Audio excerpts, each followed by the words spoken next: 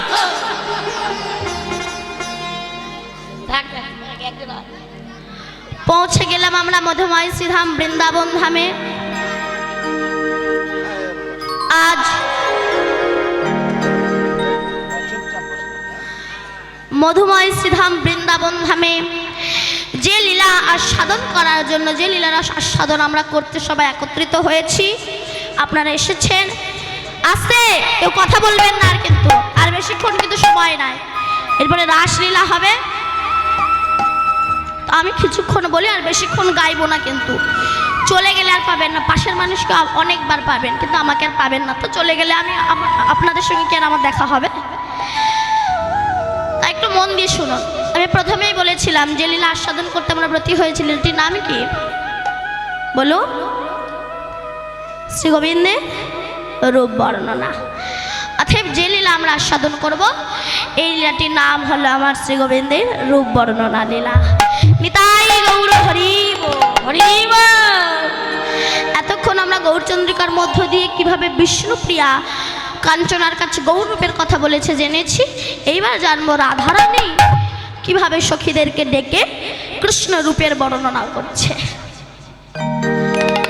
রাধারানী আমার ললিতা, বিশাখা, চম্পকলতিকা, ইন্দুরেখা, সুদেবী, রঙ্গদেবী, চিত্রা, সুচিত্রা আদি অষ্ট সখীকে ডেকে একত্রিত হয়ে বসে বসে কৃষ্ণ রূপের কথা বলছে। কি? রাধারানী সখীদের বলছে, ওরে সখীরে, আস্তে আস্তে, সখীরে, আমি যমুনার তটবলে জল আনতে গিয়ে কি দেখলাম জানিস? কি দেখলি? খুলে বল। এইবার রাধারানী সখীদের বলছে, শোন সই, আমি দেখে এলাম তারে রে সই,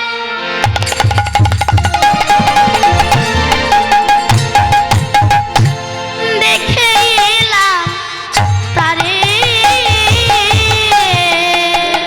আমি দেখে গেলাম তারে গোসাই,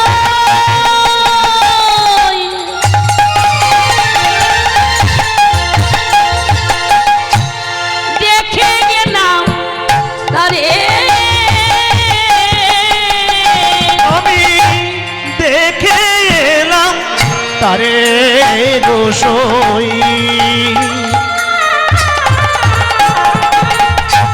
দেখে এলাম তারে আরে একই অঙ্গে কতই নাজু নয়নে না ধরে সই রে, একে গঙ্গে একে গঙ্গে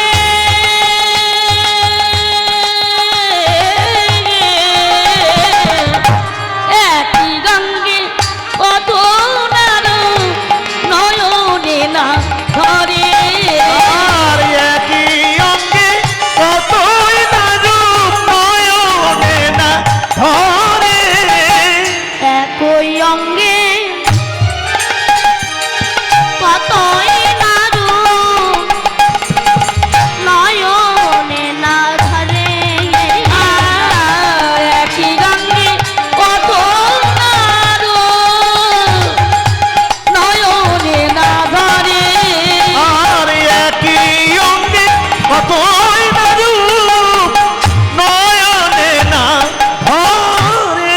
আমি দুই নয়নে কত দেখো, আমি দু নয়নে রেখে আমি দু নয়নে কত হেরিব, দিদি আমার লক্ষ্য আখিয়া দিল না কেন, আমি দু নয়নে কিভাবে নেব ওই লক্ষ্য দেখে বিধি কামান দিলে না কেন, আমি দু নয়নে তো কইবা নেব, আমি দু নয়নে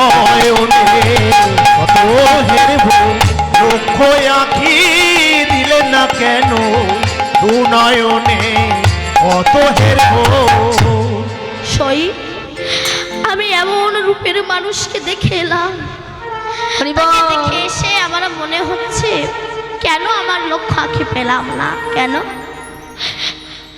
না আমার এই দুই নয়নে যে তাকে দেখে পোষাচ্ছে না রে সই। আমি ভাবছি কি এখন কি করি আমি তো গৃহে ফিরে এলাম, কিন্তু এখনো তার কথা আমার মনে হচ্ছে। আস্তে দেখুন সংসারের মধ্যে থেকেও কিন্তু গোবিন্দের ভজনা করা যায়, গোবিন্দের নাম করা যায়।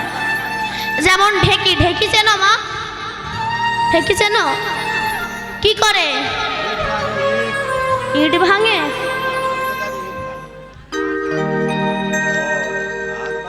বাবা ধান ভাঙে, চাল কোটে কিংবা চিড়ে কোটে। দেখবেন একজন ওই ঢেকির মাথায় লাথি মারে, এই পেছনে লাথি মারে, আর একজন গড়ের ভিতর হাত দিয়ে ঘুরিয়ে দেয়, তাই তো? লাথি এই যে দেখবেন যে ওই গড়ের ভিতর হাত দিয়ে ঘুরিয়ে দেয়, কোলে বাচ্চা দুধ খায়, চোখ কিন্তু রান্নাঘরে। এই খোকা দরজাটা লাগিয়ে দে, রান্নাঘরে কুকুর ঢুকবে। কোলে বাচ্চা দুধ খায়, সে কাঁদে, কিন্তু মনটা কোথায় বলেন তো? মনটা কোথায়? গড়ে, তাই তো? কোলে বাচ্চা দুধ খায়, চোখ রান্না ঘরে রয়, তাই হাত ক্ষতি হলো না ভাই। ওই ঢেকির গড়ের ভিতরে থেকে যদি মন উঠে যেত, তবে ঢেকি পরে হাত চূর্ণ বিচূর্ণ হয়ে যেত।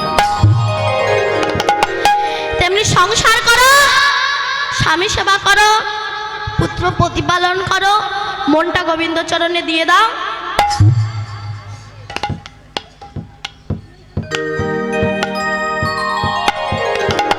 নিতাই গৌর হরি বল বলে গোবিন্দের কৃপা হয়ে যাবে। এই জন্য আমার গোবিন্দের নাম আপনি সর্বত্র করতে পারেন, এ নামে কোনো বাধা নেই, সর্বত্রই নাম আপনি করতে পারেন। কেমন জানেন? আস্তে শুনুন। এক কাপড় ব্যবসায়ী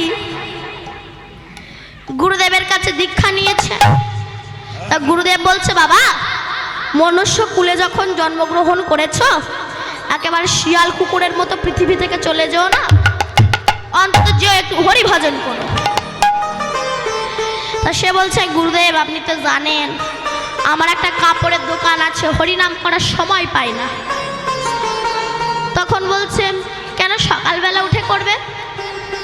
তখন বলছে, গুরুদেব ওই সময় একটা তাড়াহুড়ো থাকে না, যে সকাল সকাল দোকানে যেতে হবে, হরিনাম করতে পারি না। আচ্ছা দোকানে গিয়ে করবে। গুরুদেব ওই সময় একটা বেচা কেনা করতে আসতে, আমার দিকে তাকান, ওই দিকে তাকাবেন না, আমার দিকে তাকান। দোকানে বসে করবে। গুরুদেব ওই সময় বেচা কেনা করতে হয়, হরিনাম করতে পারি না। আচ্ছা রাত্রেবেলা এসে করবে। গুরুদেব ওই সময় তো আমার বড্ড ঘুম পায়। আচ্ছা বাবা তোমার কি কোনো টাইম নাই একটু হরিনাম করার? বলে হ্যাঁ একটা টাইম আছে।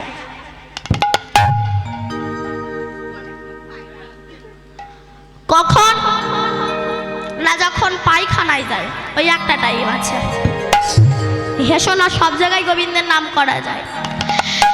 যখন মহাপ্রভু শৌচকর্ম করে এসে হাত ধুচ্ছে, সেই সময় মহাপ্রভু জিহ্বা তো সর্বদা কৃষ্ণ বলতে চায়, তাই মহাপ্রভু নিজেকে অশুচি ভেবে দাঁত দিয়ে জিভটাকে কামড়ে ধরে আছে। গোপাল বলে একটা ছোট্ট ছেলে মহাপ্রভুর হাতে জল দিচ্ছে আর বলছে, প্রভু তুমি এমন দাঁত দিয়ে জিভটাকে ধরে রেখেছো কেন?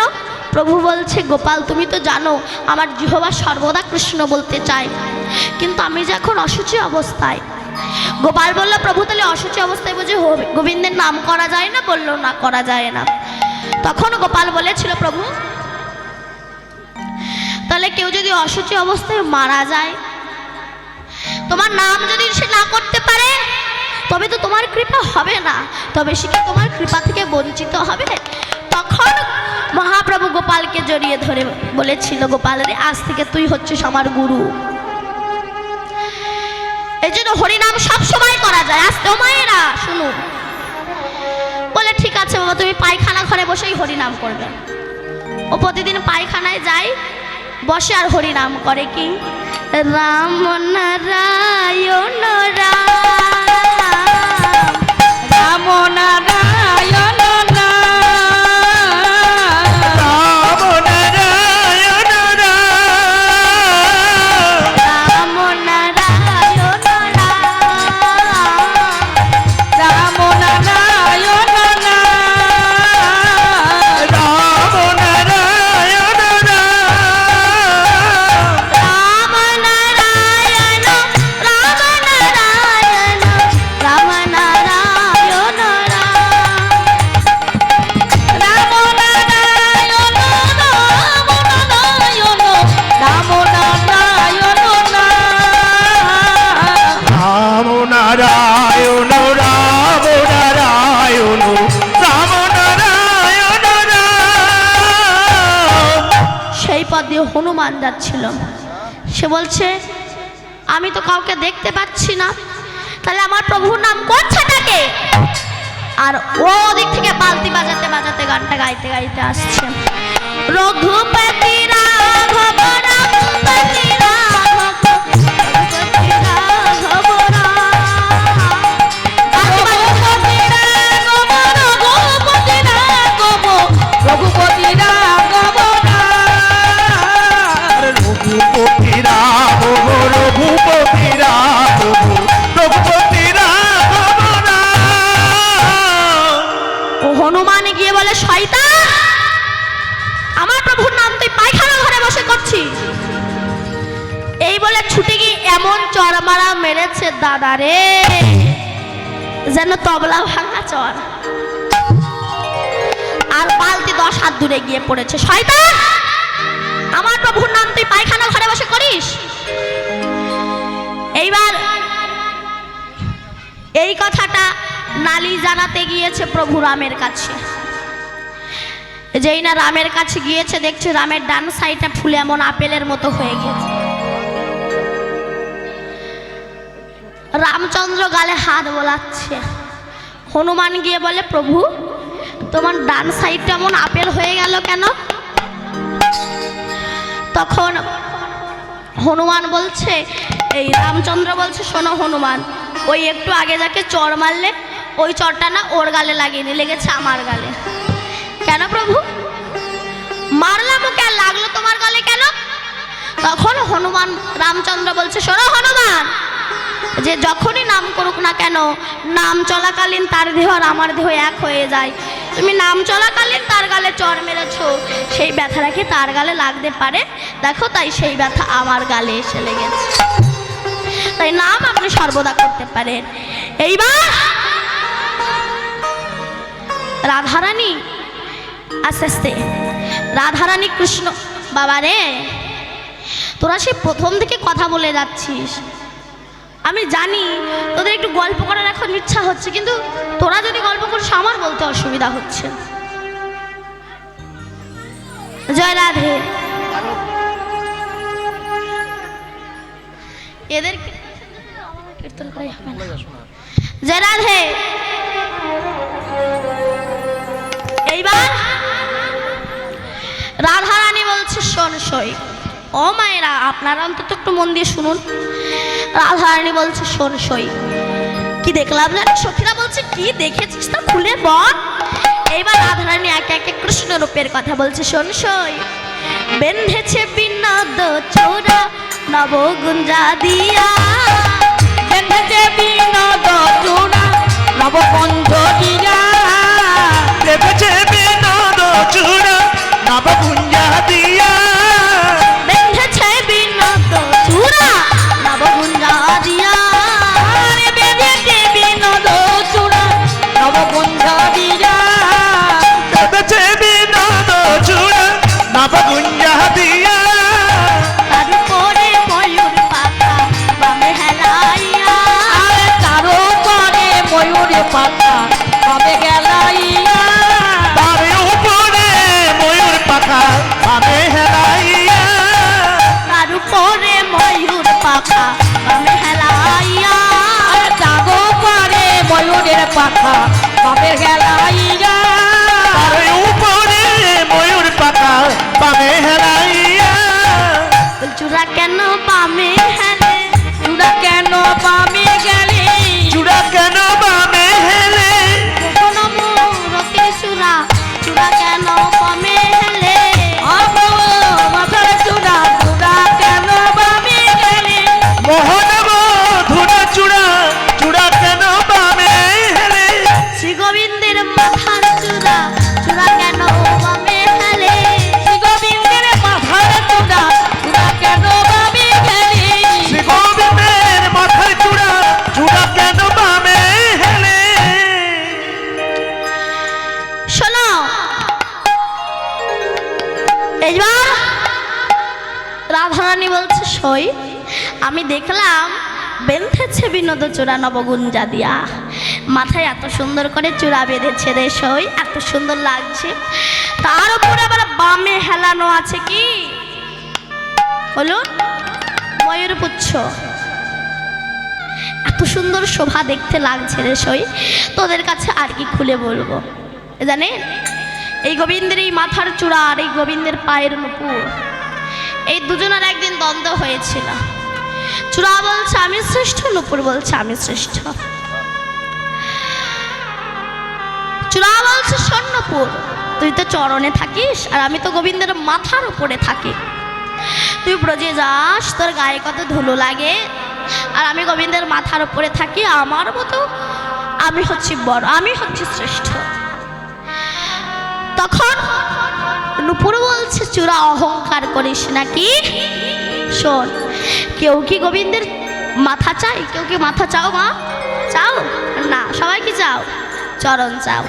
আর শোন আমি যখন ব্রজের পথে যাই না, ওই ব্রজের পথে আমার গোবিন্দ চরণ দিয়ে হেঁটে গেছে, ওর উপরে কত সাধুগুরু বৈষ্ণব হেঁটে গিয়েছে, ওই ব্রজের ধুলার উপরে রাধারানীর চরণ ধুলা আছে, আমি যখন গোবিন্দের পায়ে থাকি না, গোবিন্দ যখন হেঁটে হেঁটে যায়, সে সময় সেই রাধারানীর চরণ ধুলা, কত বৈষ্ণব ভক্তের চরণ ধুলা আমার গায়ে লাগে, বলতো আমি শ্রেষ্ঠ না তুই শ্রেষ্ঠ। এই গোবিন্দের এই যে পায়ের নুপুর কে ছিল জানেন, শুন কে ছিল, এই গোবিন্দের এই পায়ের নুপুর আগের জন্মে ছিল দুই গুরু শিষ্য, কর্ণমুনি আর বৈষম্যমুনি। কি কি নাম বললাম, কর্ণমুনি আর বৈষম্যমুনি। একদিন কর্ণমুনি চরণ সেবা করতে করতে বৈষম্যমুনি নখের আঘাতে কর্ণমুনির চরণটা একটু কেটে গিয়েছিল, কর্ণমুনি রেগে গিয়ে বলল বৈষম্য তুই গুরুচরণে আঘাত করলি, গুরুচরণ রক্ত বার করলে, অভিশাপ দিলাম তুই ব্যাং হয়ে জন্মগ্রহণ করবি। তখন বৈষম্যমুনি বলছে আমার গুরুদেব আমি তো ইচ্ছা করে আপনার চরণ হতে রক্ত বার করিনি, ভুলবশত নখের আঘাতে আপনার চরণটা কেটে গিয়েছে, তাহলে আপনি আমায় ব্যাং হতে বললেন, তাহলে আপনি আমায় ব্যাং হতে বললেন।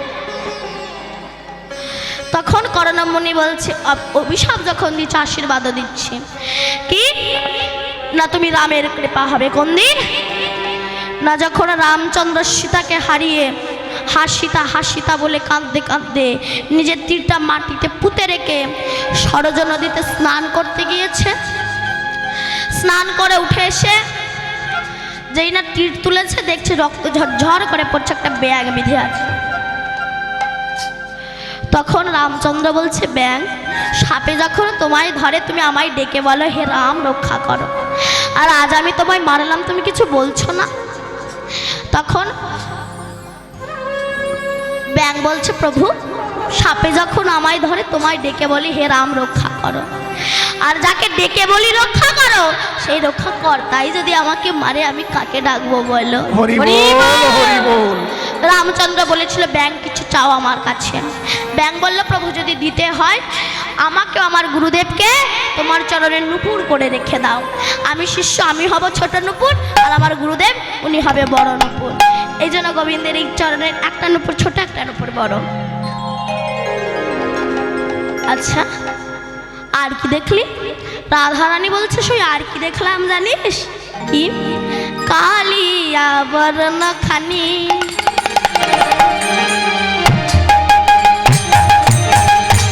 চন্দনেতে মাখা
কুল গেল এ কুল গেল ও কুল গেল আরে এ কুল গেল ও কুল গেল আরে কুল গেল ও কুল গেল আরে বাপুলা আরে মা শ্বশুর কুল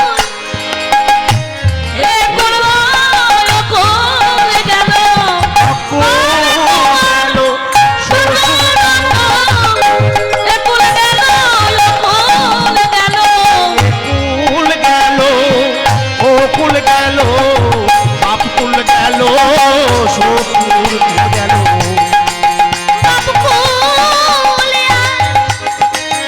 শ্বশুর কুল এ কুল গেল ও কুল গেল আরে বাবা কুল শ্বশুর বলি আমাদের আর মহিলা এ কুল গেল রে ও কুল গেল আমাদের আর মহিলা আরে এ কুল গেল ও কুল গেল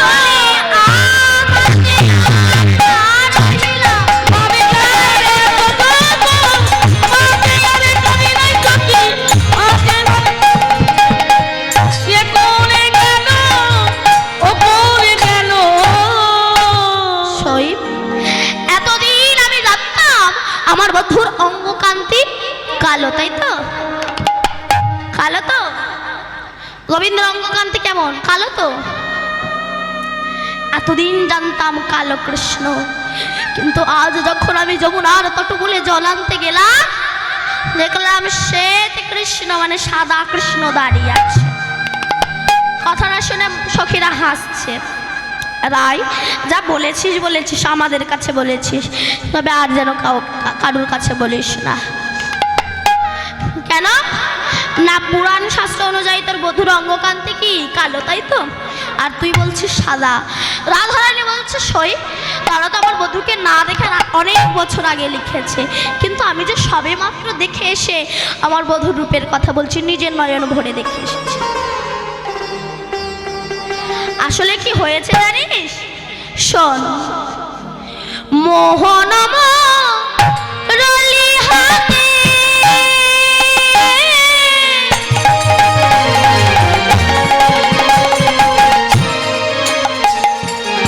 আদমেহি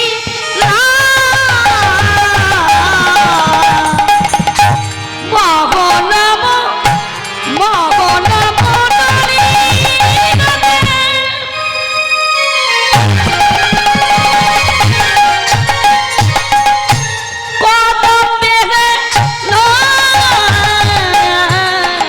আর মোহনাম রলি হাতে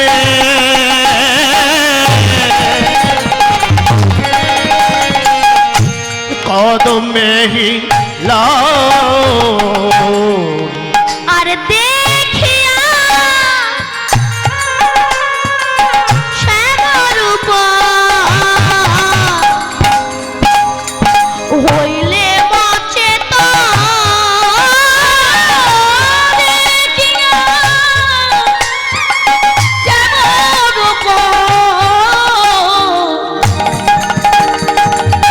হইলে রাতে তো দেখিয়া শ্যামরূপ হইলে মজে বলি আমি চেতনে চেতন হলাম, চেতনে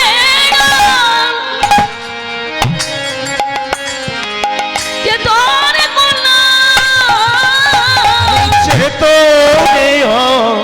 চেতন হলা